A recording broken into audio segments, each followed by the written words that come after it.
Hello and welcome to the Brooklyn Rail's 1029th New Social Environment. I'm Chloe Stagaman, Director of Programs here at the Rail, and I have the pleasure and privilege of being your MC today for a conversation featuring Dr. Stephanie Buhmann, Dr. Bernadette Reinhold, and Nile Greenberg on the life and work of Margarete Schütte-Lihotzky. And now I'll introduce today's guests and host. Dr. Stephanie Buhmann, Head of Visual Art, Architecture and Design at the Austrian Cultural Forum, New York, is a historian of art, architecture, and design. She has written extensively on visual art, and her essays have appeared in a variety of books, international art magazines, and newspapers. She has conducted over 90 published interviews with contemporary artists. In 2013, she conceived of an ongoing studio conversation series focused on women of different generations working in diverse media. Dr. Bernadette Reinhold is a historian of art and architecture and director of the Oskar Kokoschka Center and senior scientist at Collection and Archive at the University of Applied Arts, Vienna, where Margarete Schütte-Lihotzky's estate is located. She is the co-editor with Dr. Marcel Bois of the book Margarete Schütte-Lihotzky, Architecture, Politics, Gender, New Perspectives on Her Life and Work. Our host today, Nile Greenberg, is a founding partner of ANY, a New York City-based office that synthesizes structure, materials, culture, organizations, and media as architecture projects. Greenberg is the editor of the Brooklyn Rail's architecture section, is the co-author of the Advanced School of Collective Feeling, and has taught as an adjunct assistant professor at Columbia University GSAPP. And the subject of today's conversation, Margarete Schütte-Lihotzky, is widely acknowledged as one of Austria's first female architects and is credited as the inventor of the Frankfurt kitchen, a women's rights activist and a hero in the resistance against the Nazi dictatorship. Schütte-Lihotzky has become a symbol of both socially engaged architecture and collaborative self-help practices, inspiring a new generation of artists, architects, and political activists in our contemporary times. And with that, I'm going to pass it over to today's guests. Thank you so much. Thank you very much. Very happy to be here. The show is really amazing at the Austrian Culture Forum. I highly recommend everyone go and see it. And I had an amazing time. I really recommend it.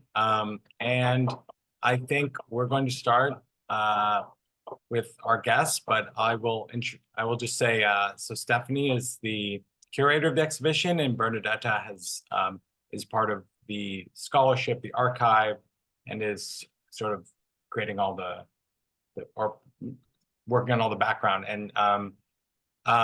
And Bernadette is going to open this talk, if you could, with a little bit of history and the story of Margarete, an amazing architect.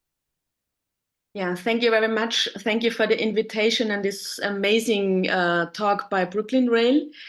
I will start. So maybe you mentioned it before. She was born in Vienna, so she had, as you can see on this map, different cities and countries where she worked and lived. Starting in Vienna, then in Frankfurt in the mid-20s, for a very long time in the Soviet Union. She also spent a longer time in China and in Japanese in the 30s. And then from 37 on, she was in London, then Paris, and for a longer stay in the Turkey, in Istanbul.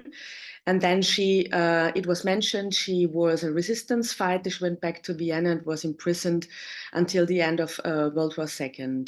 And after that time, you can see it on the map. She worked in different parts of the world and did an amazing work. So very cosmopolitan person. And yeah, I want to give a short introduction before we speak about the exhibition. So on the next slide, we can see one of her, a model, a 1:50 model of her most famous object. It's the Frankfurt kitchen. So in the mid of the 20s, she was at the Neue Frankfurt. This was a huge movement of renovation and renewment of the city of Frankfurt. And in about 10,000 apartments, this kitchen was installed. I will talk about it a little bit later on. But she started very early. We can see it on the next slide. She started very early to, right after her study at the Kunstgewerbeschule, this is the former institution of my university. She studied architecture as one of the first women. And during her study, she was doing a competition on housing projects for workers. And she was told by her professor to go to the workers' district and to see how they lived and in which bad conditions they were. And from this very moment on, housing issues and the question of rationalization and housework was very important. And here you can see from 1922, very early, multifunctional tool. It's a Spülküche, we call it in German, a kitchen to wash, to rinse, to cook, and you could also bath yourself inside. And it should be installed in very tiny houses, in settlers' huts. And if we go to the next slide, we can see this is one of her amazing drawings and designs. You can also see in the exhibition. She did a lot of, not only the interior design. So in these times, you have to consider that after World War I, there was a really unbearable situation for people to live. So many people did not have an apartment or a room. They just rent a bed. So we call it Bettgeher, where you could stay for only a couple of hours in a bed. And in these times, people started to go to the parks and cut off trees and to build wildly settler huts. So the idea of the government, of the Red Social Democratic government in Vienna, was to canalize that and to build settlers' houses. And she was one of the pioneers in this time, beside Adolf Loos and many other important architects in these times, to construct them. So you have little space, and Schütte-Lihotzky, in this time she was Lihotzky, she married in the 20s. She did a lot of wonderful multifunctional fixed furnitures within these very tiny houses. And the Spülküche I showed you before, this special kitchen was part of it. So if you go to the next slide, you can have an insight to the there was a one-to-one model built at the Rathausplatz, a very prominent place in the inner city of Vienna. There was an exhibition about from the settlements movement, and people could visit it, and it was one of the best, well-known, and she was also awarded for it. And you can see that many things could move and could be reinstalled. And yes, that brings us back to, if you can see the next slide, please, to the Frankfurt kitchen, where our starting point was.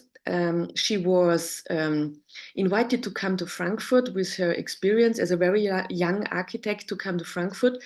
And she did a lot more than this kitchen. This is the most prominent. In very late, she became 103 years old.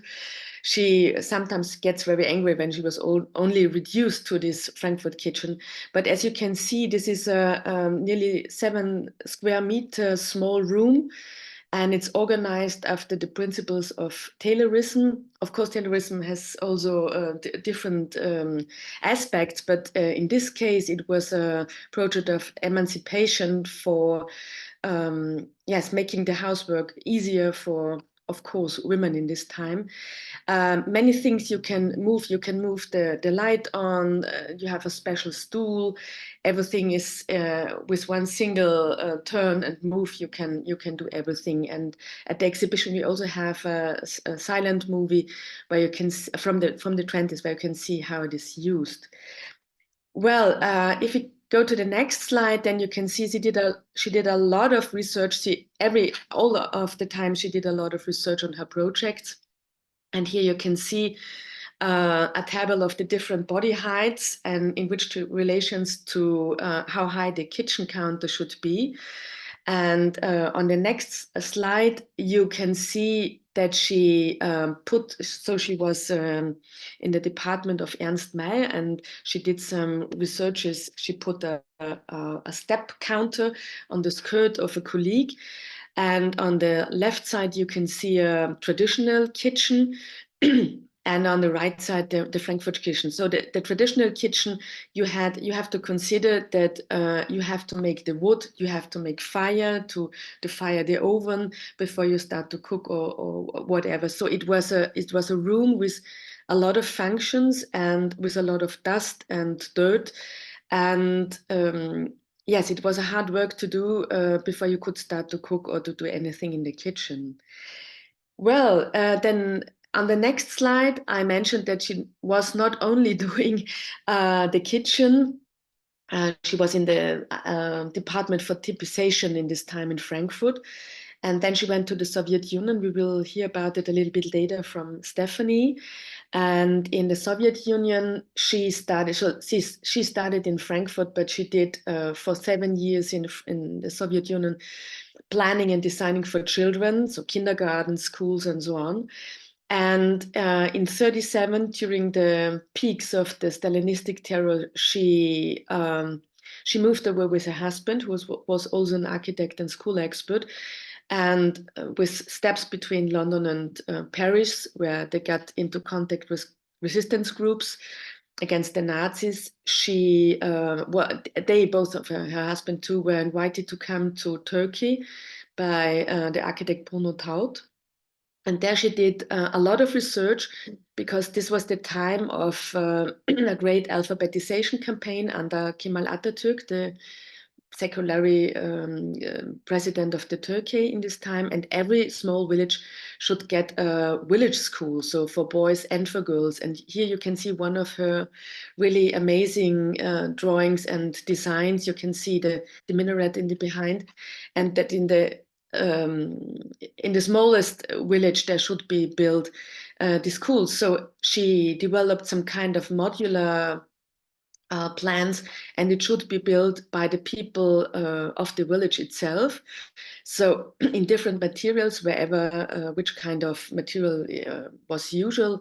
So if it was brick or if it was another wood or whatever. And there was always a very great interest in the psychology of colors. So it should be a friendly color for the children, and it should be in different colors. Yeah, and this is one of, I would say, this was built for many, many hundred times in Turkey and became very famous. Also, Turkish colleagues then did it, because I mentioned that she went back from the safe Turkey to Vienna at the turn of 1940, 1941 to in this time, she became a party member of the Communist Party, and she was part of a communist resistance group and was imprisoned after 3 weeks. But we come back to this later on. So, and if we see on the next slide, she became from the late 1920s on. So for many, many decades, she became an expert on building and designing for children.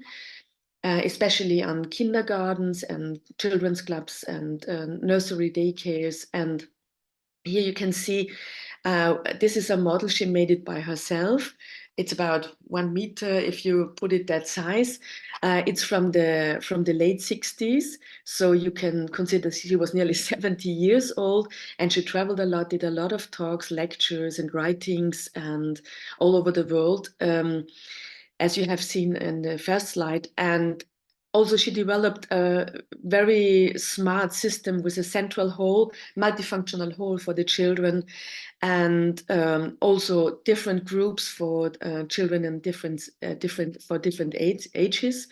And also, as you can see, perhaps, I don't know if you see my arrow, on the side on the wings, on the end of these wings, you can see small niches. Exactly, there you can see the groups where children could separate. So in our days, I think it's of that high actuality what she did in this time. And She was inspired in the late 20s by reform pedagogy, especially by Maria Montessori, and to keep all the heights special for children, so that the window parapets were very low.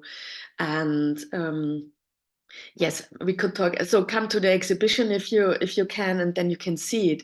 So here you see a picture at one of her peaks of her career in the mid-30s, in the time when she was in the Soviet Union, and she traveled a lot. And she had, in this time, she had sometimes 10 projects, huge schools for more than many hundred children the same time. And then we make a next step to the next slide, please. And here you can see her with about nearly 100 years. She was always very smart in her mind. Of course, of the imprisonment, the very hard imprisonment during the Nazi period, she had some health problems, and she was nearly blind at the end. But she gave, I think she died in January, and she gave her last interview in December. And she was, of course, a very important witness for a lot of resistance, the story of resistance fighters and the fight against the Nazi regime. So until now, and when she was very, very old, she sued the very right-winged or neo-fascist group leader Jörg Haider because of saying too simplified things about victims of the Nazi terror. Well, now I want to give the stage to my curator and my colleague, Stephanie. Thank you, Bernadette. It's not easy to sum up Margarete Schütte-Lihotzky, almost 103 years in a few minutes. You're doing such a great job. Maybe we can advance the slide right away to go to the exhibition now. And I would like to encourage everyone to visit. Thank you for having us and letting us talk about this incredible project here in this forum. Fantastic. On the left, you see our building, because probably a lot of you won't know it. We're located on 52nd Street, right between 5th Avenue and Madison Avenue, a block from MoMA. The Austrian Cultural Forum is a division of the Austrian consulate in New York. The building has 24 stories, 4 stories of galleries, a theater, a library, and the whole program involves art exhibitions or architecture exhibitions, design exhibitions, but also performances and music and literature. So it's a very diverse program. And we oftentimes look at the program at the United Nations. And actually, the evening of the opening of this exhibition coincided with the opening of the CSW 68, the Commission on the Status of Women at the United Nations. And this year's theme was Women in Poverty. So it was not a choice that was done arbitrarily to introduce Margarete Schütte-Lihotzky, who did so much for women and children and women who were struggling with poverty during the aftermath of World War I, World War II, but throughout the 20th century. This is the first view you get when you walk into the building. You can either walk up a flight or down. And the building was designed by Raimund Abraham, a well-known Austrian architect. It opened to the public in 2002. But as you saw on the facade, there's a lot of steelwork, glasswork, so a lot of architecture in every single gallery space. And we can advance to the next slide. So Bernadette and I tried to figure out how to present Margarete Schütte-Lihotzky to an audience who had probably never seen her work in person, might not have even heard of her name. And we decided to come up with 5 broad topics. We have the Frankfurt Kitchen, which is probably the only well-known work by her. MoMA happens to have a 1-to-1 scale model in its collection, had it on exhibit recently. And we have 2 smaller scale models here. There were different versions of it. And visitors are able to kind of explore these models with all the details. Bernadette already mentioned all the thought that went into it in terms of color, materials, and layout. And we can go to the next slide. Then as you go down one floor, we're taking the history a step backwards. We're going into the 20s in Vienna, where she first was a student during the teens and then became an architect in the early 20s. During the time of Red Vienna social housing projects, we have the core houses, we have the first designs that kind of lead up to the Frankfurt kitchen. And you can go to the next slide. We have a fantastic silent film. You see that on the right side that was done to really show what the Frankfurt kitchen could do. And it shows a contrast between a traditional kitchen and then also the Frankfurt kitchen with this modern woman, a working woman who is basically navigating every chore of the day in that kitchen. Then as you descend, you go into the largest room. And here we really bring together the three topics of her work for children, for schools, for kindergartens. Her resistance work is in the large vitrine table in the center. And then also a chapter that we called A Room of One's Own, kind of inspired by Virginia Woolf's essay of 29 that was also influential for Margarete Schütte-Lihotzky, because she really tried to design small apartments for working women. Because after World War I, there was, of course, a lot of women who were either widowed or orphaned, had started the workforce, but were finding themselves to really recreate their lives from scratch by themselves. This is one of my favorite sections here of the part that deals with her drawings for different projects concerning schools. These are for schools and kindergartens in Russia. And it just shows her wonderful touch and empathy and really researching every aspect. You always have these furniture pieces that morph with the children. They can be working tables. They can be also then for creativity, for learning. And this is the drawing from the 30s that we chose for our poster. And I wanted to show the little kind of close-up on the right side where you see these two kids looking at everything upside down to show her humor. This is for kind of a furniture of, yeah, kind of the smallest toddlers that would be in the school structure. But she's kind of putting these kids above it all. And she did so much work for children throughout her life and had incredible ideas.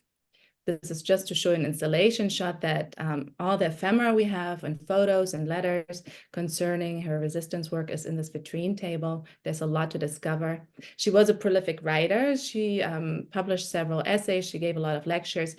For example, her Memories of the Resistance. Here you see the German version, and Essie Eister, a wonderful historian, is working on the English translations as we speak. And I think it's slotted to appear later this year, early next year. We'll be happy to announce it further. And then also our own memoirs. These are objects that have to do with her imprisonment. For example, a drawing she made to show how communication was handled inside the prison.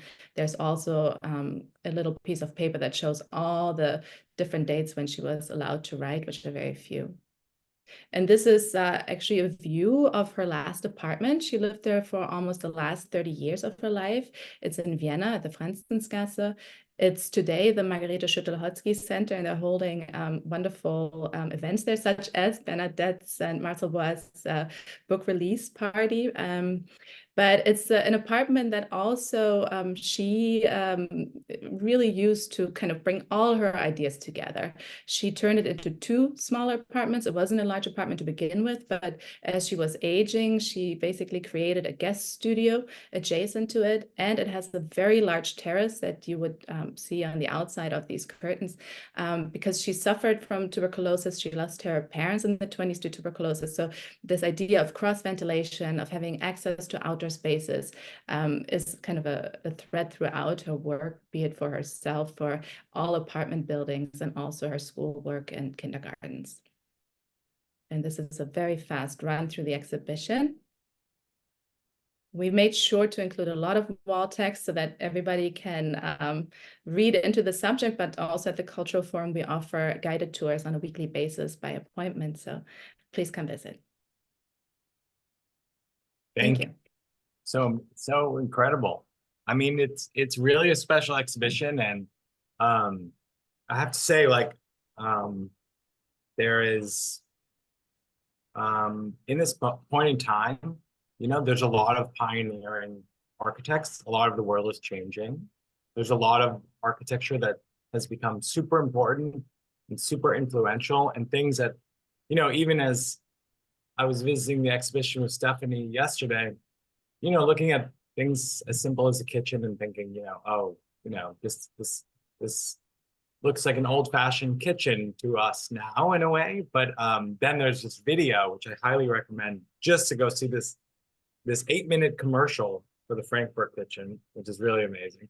And to put in, it really helps put in perspective what it was before that, you know, and that there was just a massive jump, a jump that we haven't seen since then, right? So I think it's an amazing exhibition to see how design shifted, and someone who's really critical in that shifts, and someone who's not well known beyond, you know, this kitchen. So it's really excellent. I would want to start with a question in general, which is, compared to today, Margarete, she built actually an incredible amount of things were built and put forth into the world. You mentioned those 10,000 Frankfurt kitchens were built, hundreds of schools in Turkey. We discussed the cottage housing, which you can see in the show, which were, I assume, hundreds or thousands of versions of these houses were also built. You know, in terms of architecture, you know, Frank Lloyd Wright built 700 buildings, you know, like and it's one of, you know, he's one of the greats. And so there's a huge difference in what she did, right? And I think this efficiency is the reason why these were picked up so rapidly. And I'm wondering, do you have any sense of like what this scale meant to her, either politically or materially?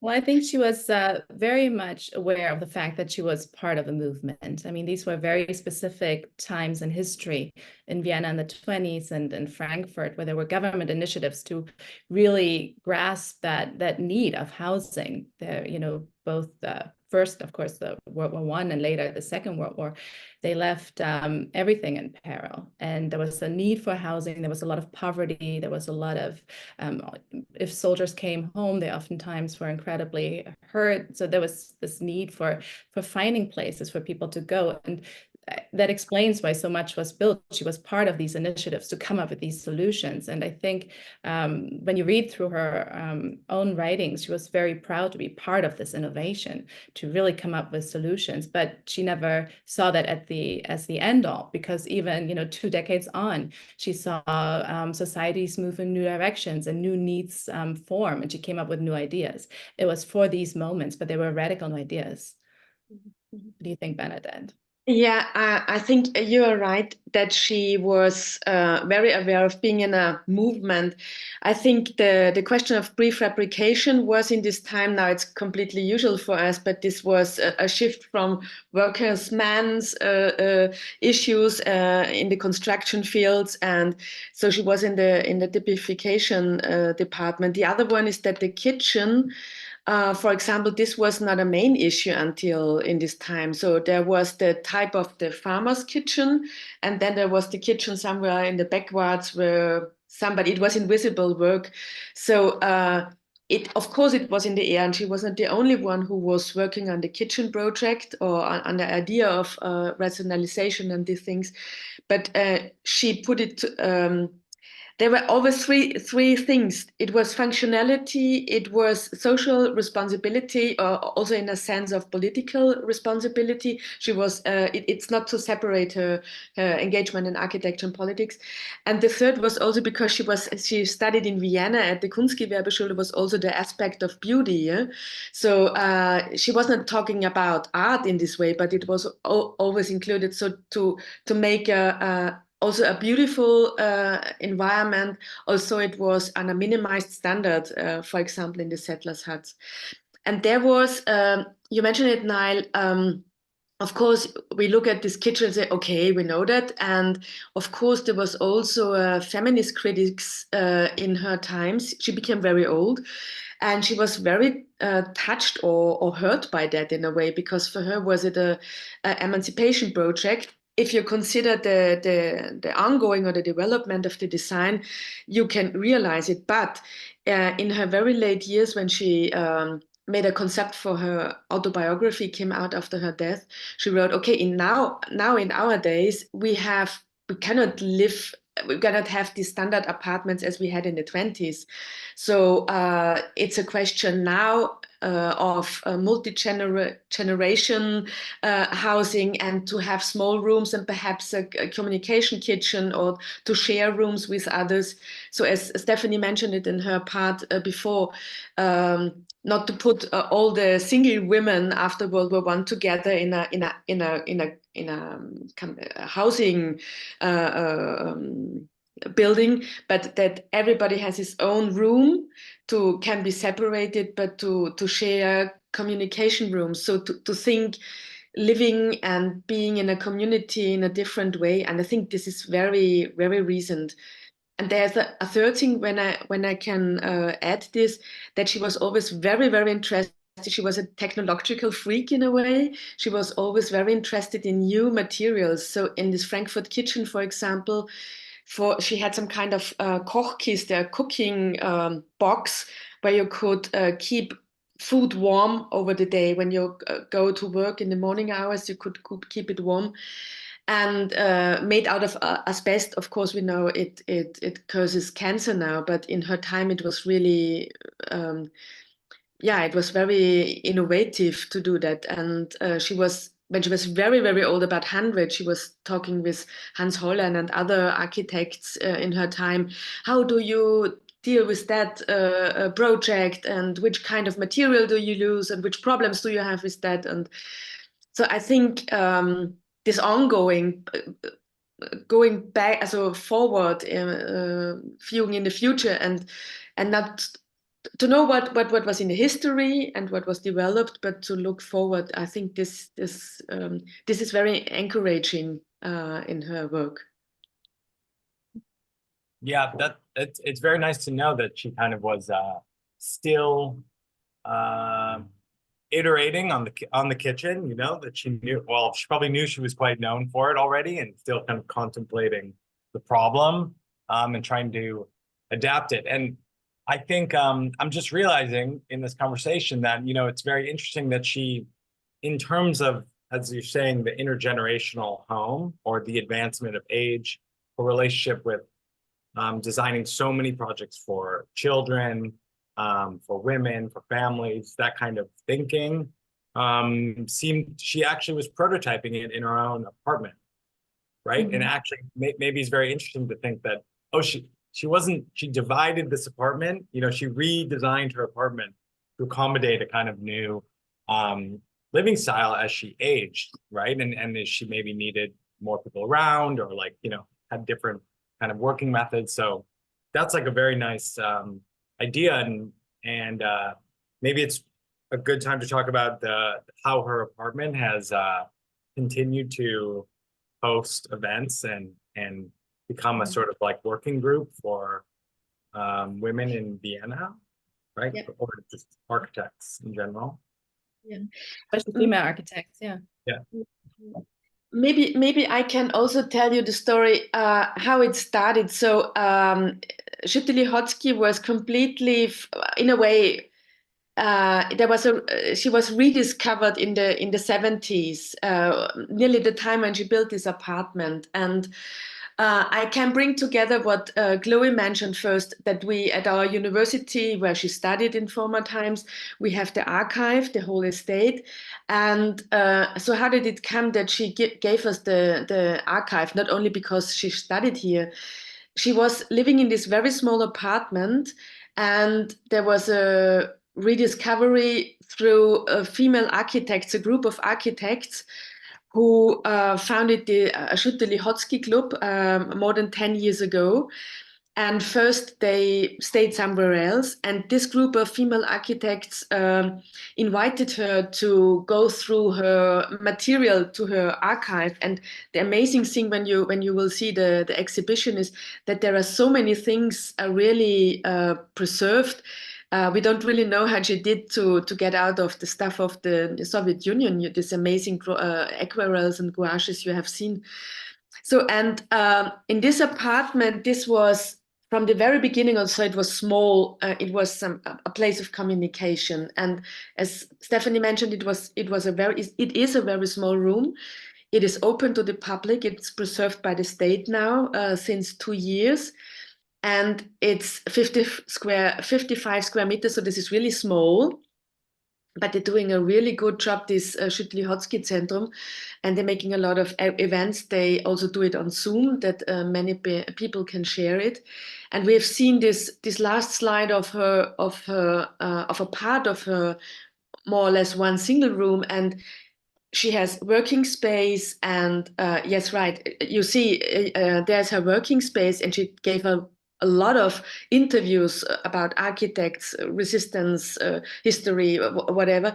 Then you see very short behind that, there is this stool, and this was her area for rest, for reading, for thinking, making concepts. And in the very backyard, you see her sofa bed. So this was the place where she was sleeping. And so to take a rest and to have recovery. And in the corner, you see she made a round corner, is a textile from her time in the Soviet Union. This is a special textile made for brides in Uzbekistan. The whole village is stitching. And yes, I think also the combination of color and from where the light comes, so some kind of installation, but only for her special use, is given in this room, and you can experience it also right now. So of course she has died 20 years ago, and you see behind her writing table there's a very small door. She had a very tiny bathroom, not more than you need, and she had a small closet where her clothes is, but her whole archive was stored. So in a way, it's also the apartment is the nucleus of the archive in a way, and yeah. Yeah, which feels very related to her whole ethos, right, around home or something as being more than just kind of somewhere to relax, but actually doing, as a political project. I am curious, like how she's obviously a super strong political actor, a resistance fighter, and maintains I think in our conversation, she remained a communist from 1937 until she died, I guess, right? And I think it's clearly a very important part to her project. And also this earlier question of scale, like that's so related, like looking for something that connects to as many people as possible, a kind of like politics for everyone or a design for everyone. I'm curious if you can elaborate a little bit more on her political background, her interests, like how she thought of that in her work. Shall I start, Stephanie? Yeah, you start. So she was born into a bourgeois family, also in a middle class or upper middle class family. Had a sister, and her parents were aware that both of the girls get a good education. So it was during the time of the empire, the Austrian-Hungarian Empire, and so. But they were quite liberal. And then at the end of World War I, Austria became a republic, a very small, tiny state until now. And as you have heard in this overview, she really was very, very early engaged. Also, during her student time, she was engaged in social housing. But after her study, she was working very early for the Red Vienna. So this was a social democratic project, a huge urban and architectural and social project. And she was, of course, not of course, but she became very early a member of the Social Democratic Party. But she quit off in the end of the 20s. So she was, of course, left-winged. But she becoming a party member was of the Communist Party was in the late 30s when she was in Turkey, because she got into contact with an architect, Herbert Eichholz, a very smart architect who was also at Corbusier's studio in Paris, and he was head of a communist resistance group. And during a time at the Soviet Union, I think she was fascinated, like many other architects and engineers who were invited to come to the Soviet Union, were very impressed that this country should be built from an agricultural country to an industrial country. And of course, at a certain moment, it became very dangerous to stay there, especially as a foreigner. But her engagement, she was never interested. This was also a very important issue in making representative architecture. So as I think the canon of architecture is full of representative single buildings or museum buildings or whatever. So, and after World War II, when she came back, she was so there were U.S. troops who freed the prison where she was in South Germany, and she came back very early to Vienna, and she was full of energy to rebuild the country. She risked her life, and but she learned very early that in the times of denazification, so Entnazifizierung, we call it in German, there was Cold War. The Cold War system was coming up very early, and so she get nearly no official commissions in Vienna and in Austria. So, but she wasn't the person to be who would give up. So she was engaged in different projects all over the world, as you have seen on the world map. And on the one hand, and on the other hand, she was very engaged in founding the Bund Demokratische, so Association of Democratic Women. And this was an international commission, and also in the international peace movement. So she was a burning. Nuclear arms, yeah. Yeah. Mm-hmm. Against the nuclear arms race, which of course became such a big topic. She was crucial in speaking out against that. Yeah, right. And I guess part of my question is, as there's different types of architects and designers. There's some who have political affiliations and design work that's related or unrelated, or you can't tell. And I'm wondering, like, if there's more. I mean, to me, it's very clear the line between her political ideas, but I don't know that well, or I can read it in some way. But I'm wondering if she thought of design, like how she thought of like her work, her buildings, her the schools, like all these things as part of her political project. Does that make sense? Yeah. Yeah, You can. Yeah, Sorry. go ahead.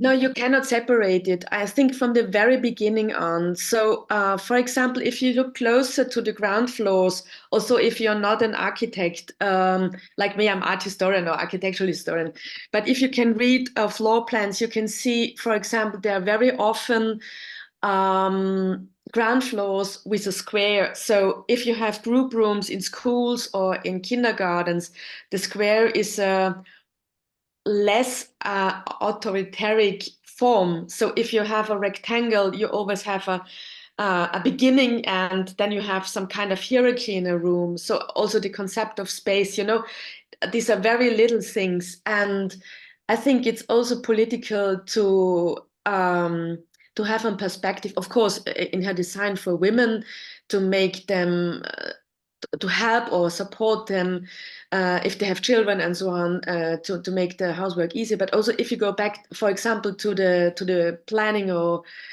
for children. So I'm not an architect, but the idea that if you give children so space, Montessori says that the space is one of the columns of the education, or that children could grow in the best way. And to design a room where you have transparent walls, so a lot of glass, but not because it's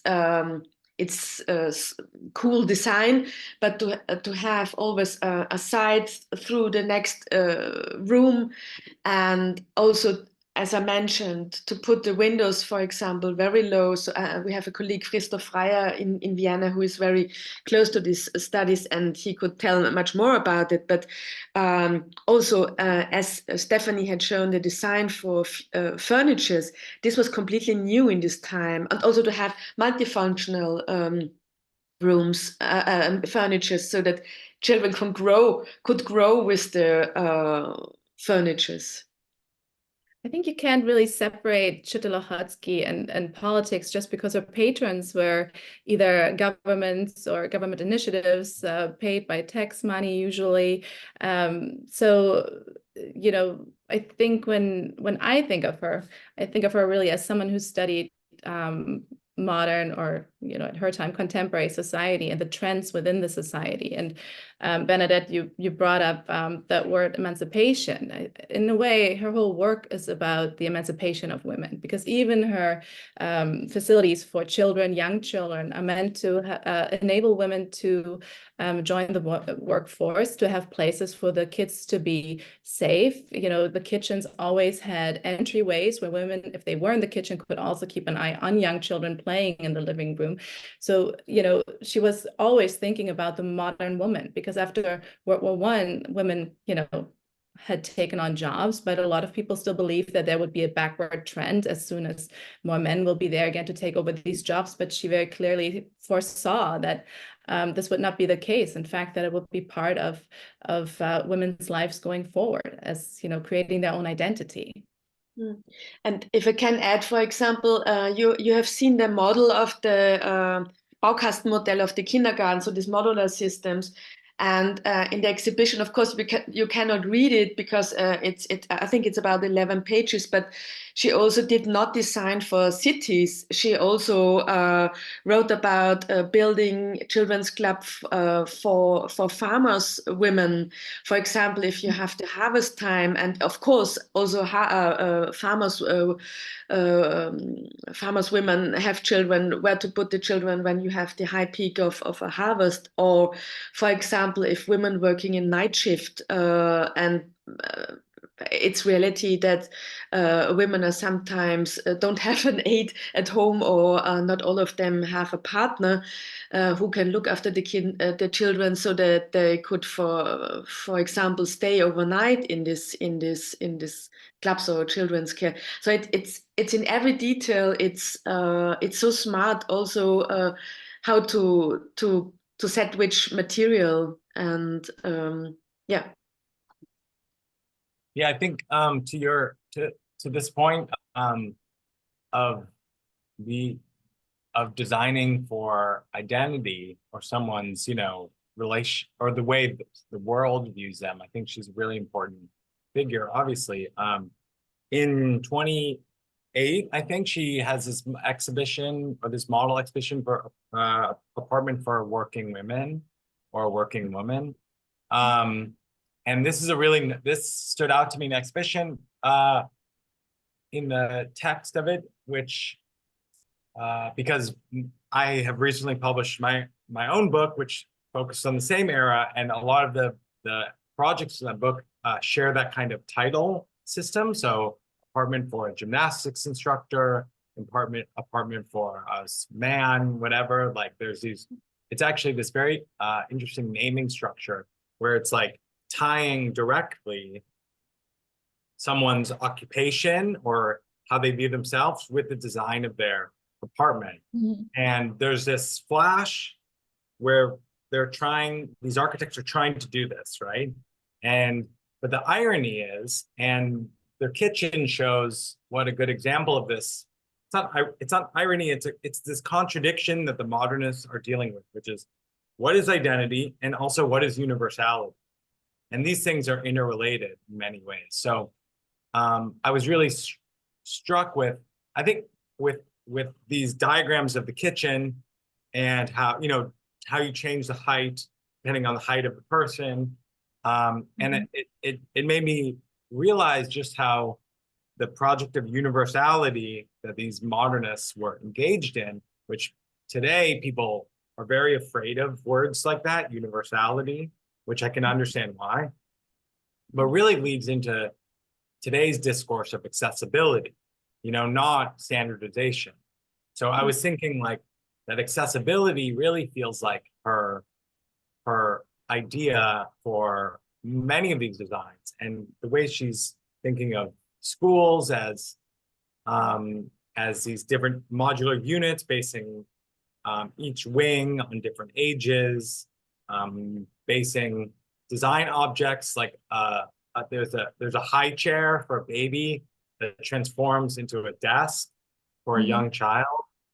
She's really thinking through time and access and difference in all of our bodies, which I find really fascinating. I wonder, especially in the multiple post-war experiences she had as an architect, and also her own experience as a prisoner, and as well as her experience with tuberculosis. And even at the time she was designing, when she had recovering from tuberculosis, she designed a sanatorium, which, I mean, I'm recovering from illness, I don't think I'm picking up the tools to design a cure, but here she is kind of doing it. So I'm wondering what kind of relationship she had to like disability or accessibility, or what she was thinking in terms of, or even that sanatorium, like what how did it look like? What was she thinking about, in these things? Shall I start, Stephanie? So I think also we know the hospital. This is a architectural type we know from the 18th century, but more or less like organized like a prison in a way. Yeah, you have to put the insane people or and I think, of course, she is a part of a movement, how to design a hospital, for example. And tuberculosis was really, that was this disease in this time. And she did a lot of this again and again over the decades. And what Stephanie mentioned, what she integrated without speaking out was cross ventilation, enough light, but also when we consider the world map, she did so much work on different places where the climate is different. So she was planning for Siberia, where you have very hard conditions in winter, and she was doing it for Cuba. She was doing it for Turkey and for Austria. So these are all, so she actually was designing these sanatoriums for multiple locations, like a unit. And what you mentioned first, I think this is a very important point. We have a little bit problem with standardization. This is a word we don't like now. Yeah, of course, modular systems. Of course, we know things are going like this, but we want it individual. It should be flexible, and we have now different new words which trigger us or in any way. And but there's one thing. In her time, of course, prefabrication was important to make it easy. And in her very beginning, she was in the settlers movement. So you have to realize, I think S.A. Esther wrote about it, and others. You have to realize that there were a lot of war invalids in this time after World War I. So just having one hand. And it was her, but also Adolf Loos, who considered, okay, I have to design a settler's hut which could be built in a community, and also by persons who are disabled, so who are handicapped, who can only do it with a screw and with a hammer and not with a lot of it. This is the one thing. And also how are things made and how can be made by people by themselves. And the other thing is how does architecture, so we, of course, it comes out of a Western European or Middle European perspective, but and we have to take off the glasses of our nowadays when we look back. But for example, the village school she designed for Turkey, she did a lot of traveling, and she was what we call now very interested in regional architecture and which material is used. And so it was also some kind of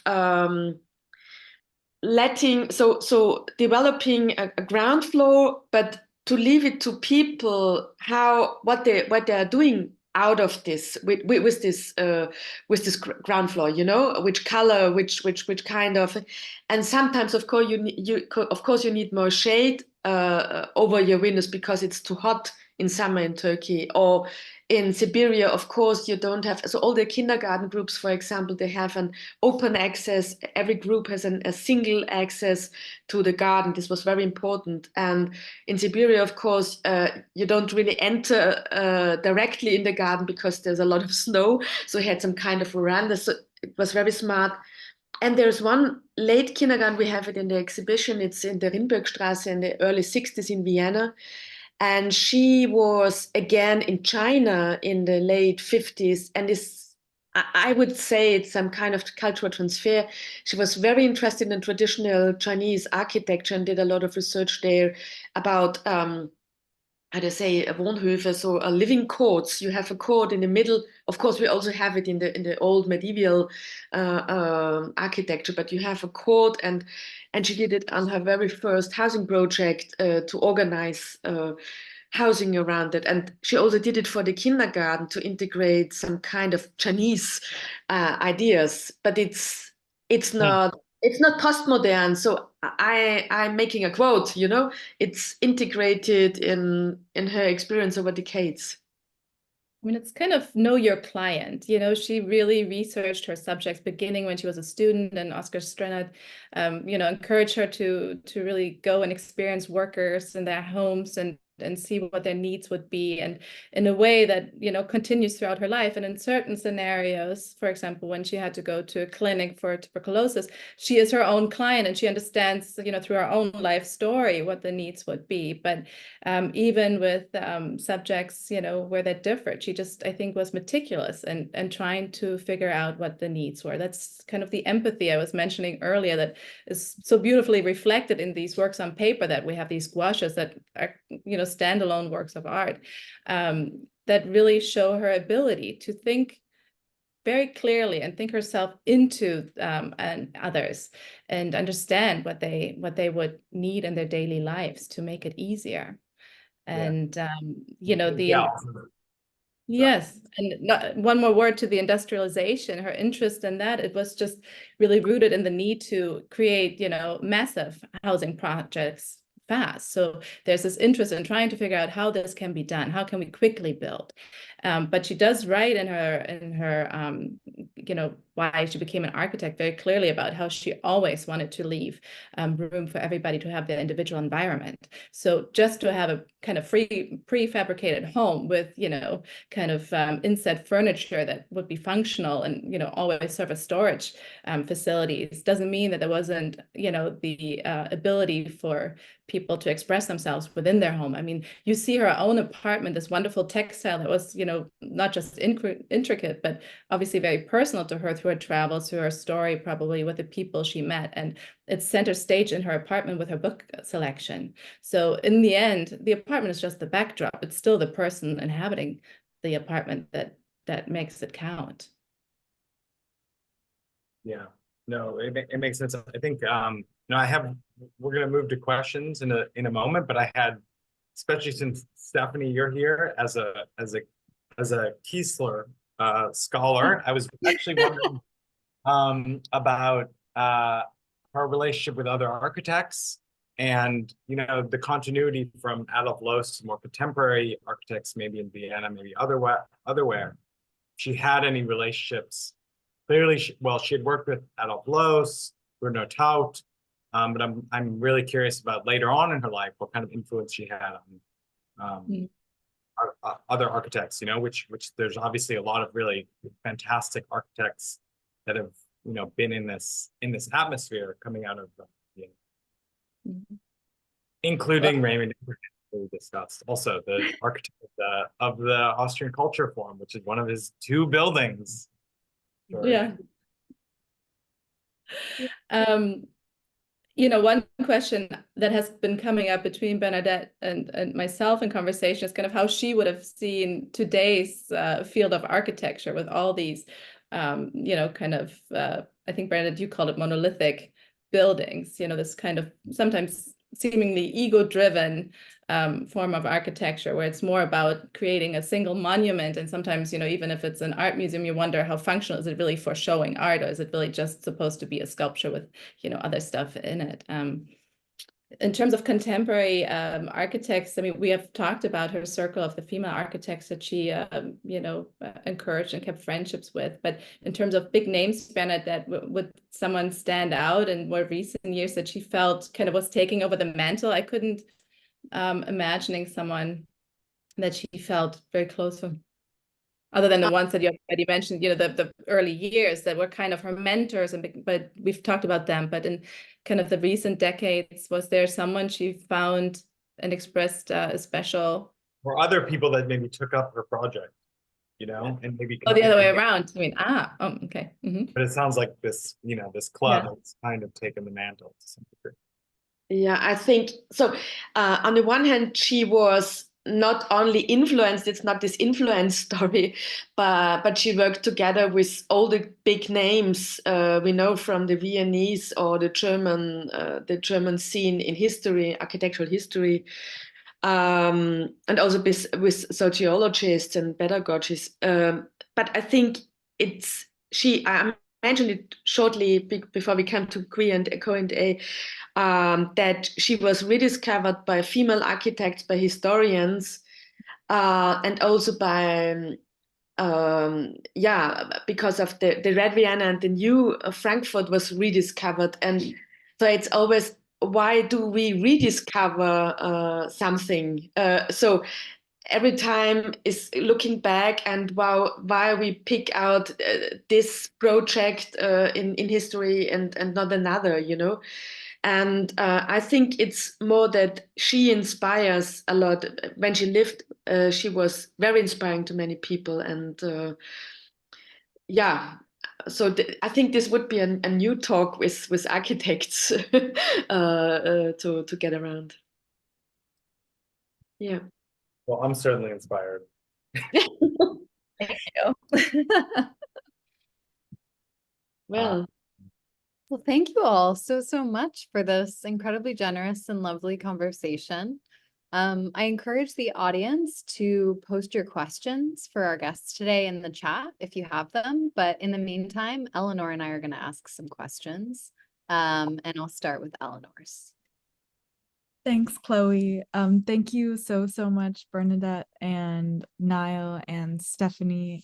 This has been such an inspiring, brilliant conversation.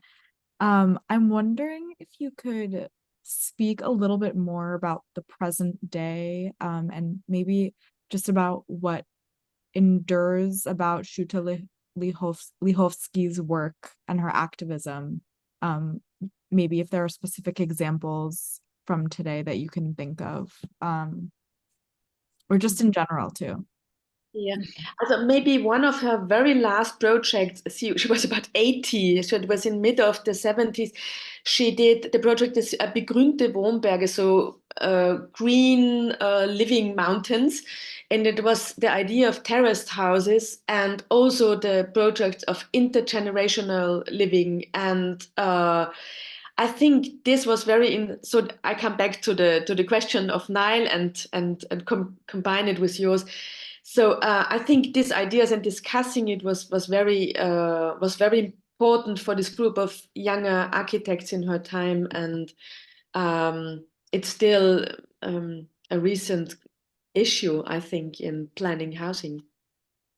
Well, I also think that landscape that she found herself in and that inspired her activism, you know, is eerily very similar today.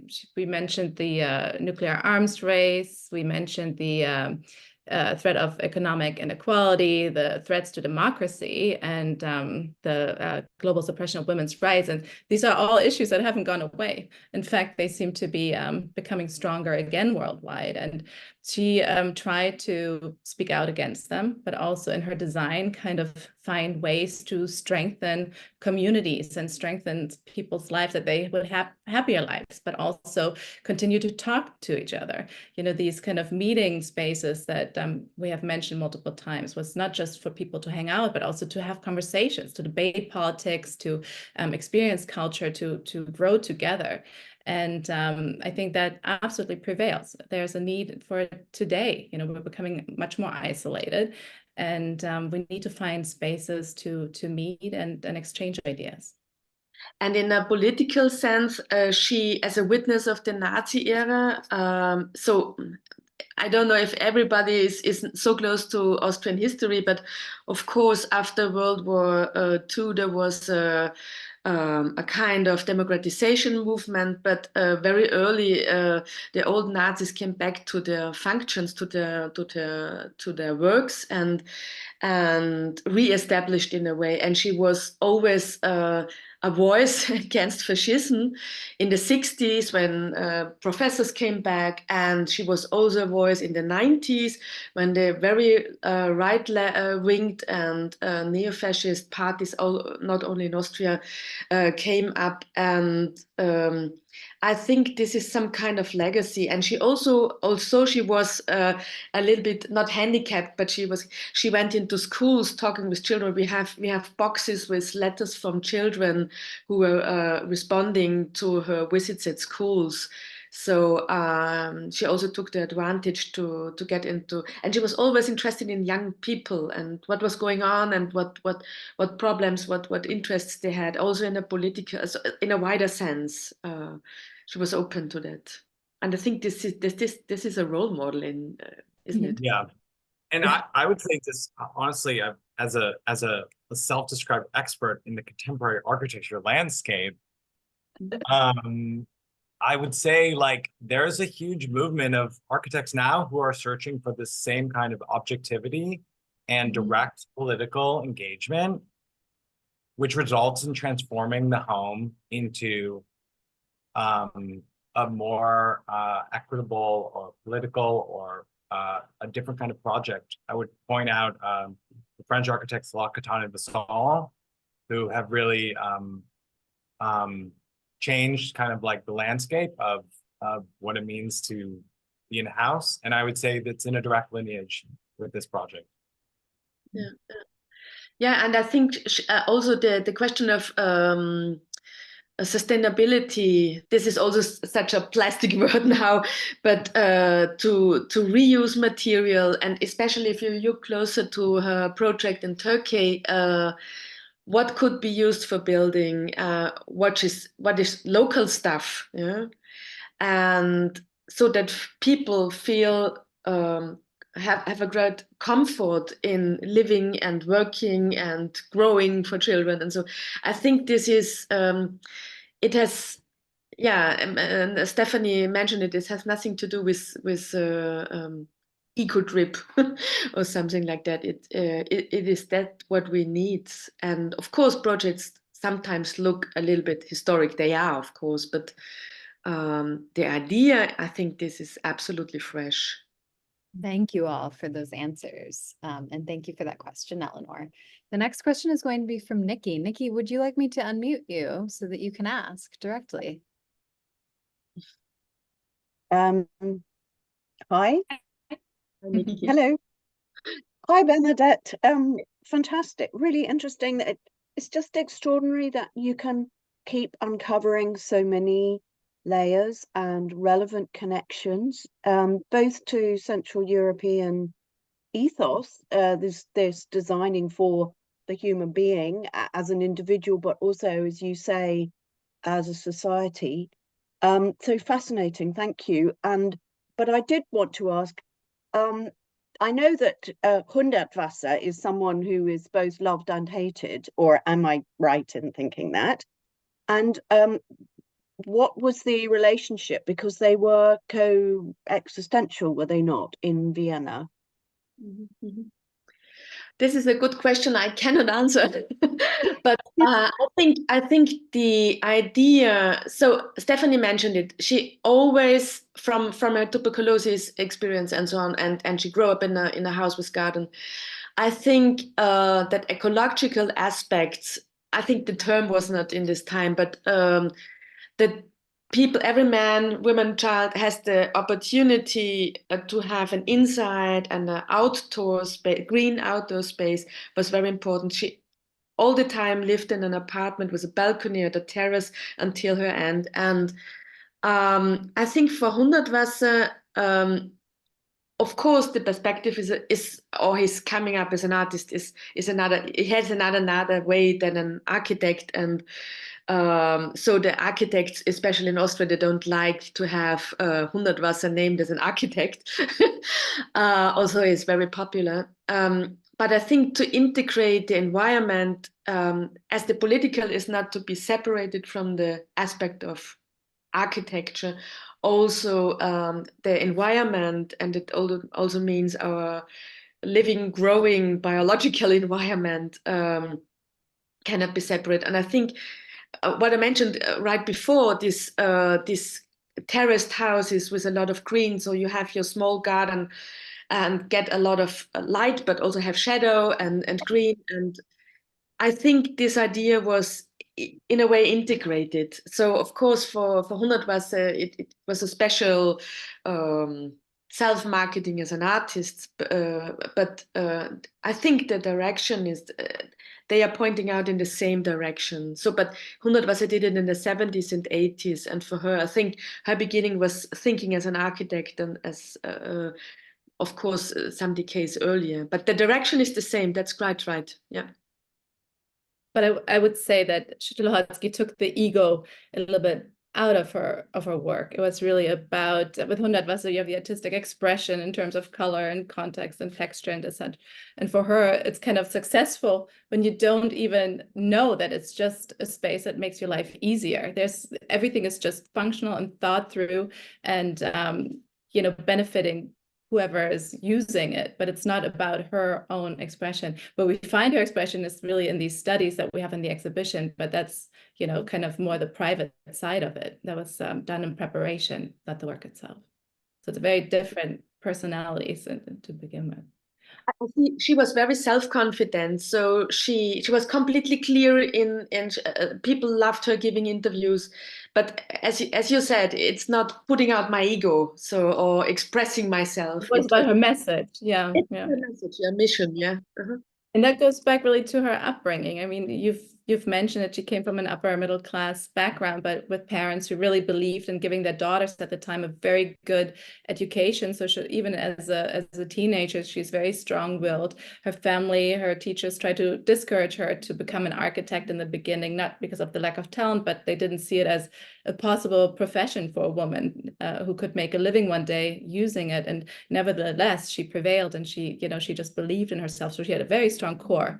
What I mean with taking away the ego is really more in terms of the visibility, having her signature all over it in an obvious, expressive way. Yeah, an intellectual way, of course. Yes. Thank you all so much for those answers, and thank you, Nikki, for that incredibly generative question. Our last question today is going to be from Fong. Fong, I'm going to give you the chance to unmute to ask. Thank you, Chloe. Thank you, Stephanie. Thank you, Bernadette. It's been amazing conversation. I was hoping that my friend, both of them somehow disappear. I thought I saw both of them earlier. But anyway, I remember in 2016 when Max Hollein were given the new post as a director at the Met, and we had a party here at the rail office in Greenpoint. So he came with Nina, his wife, And as soon as we walked in, Max was able to identify 3 drawings that I have in my collection, but it's really up there, very discreetly hung by the difficult visionary architect Raymond Abraham, who was a very dear friend of mine. And so I say to Max, how do you know him? He said, that's because my father, Max, was Raymond's best friend. So he's like my godfather. And one of the way in which Max described growing up in his youth was that the household seemed to be a place of bohemian activities where boys would come in, Herman Nietzsche, Otto Müller, in and out all the time. That's exactly why he feels so comfortable talking to artists, which is a gift. But I was thinking her lasting influence, we know about Otto Wagner, we know about Art of Blues, but what about the long-lasting influence on the beginning of, you know, postmodern architecture there, which Max, father Hans, and my late friend Raymond have helped to elevate in the 70s? I think, may I make the first step, Stephanie? So I think in these terms, in the 60s and 70s, to go back to what Nile said before, these things were, so this modern movement came, as we know, into some kind of crisis. So for example, we heard that the Frankfurt kitchen was built in for 10,000 times. And so it was fixed installed, and it was not allowed to remove it until the early 1990s. Yeah. So of course, things have changed. And also, I think what Raymond Abraham, I really love this building in New York. I think it's really great, and you should come to see only the building and of course the exhibition, but and also what Holland did. That means some kind of expanded idea of architecture. And for Schütte-Lihotzky, of course, this is more than a generation before, but I mentioned it, the sense of beauty or the sense of art, she would not have used this word, yeah, was part of her working.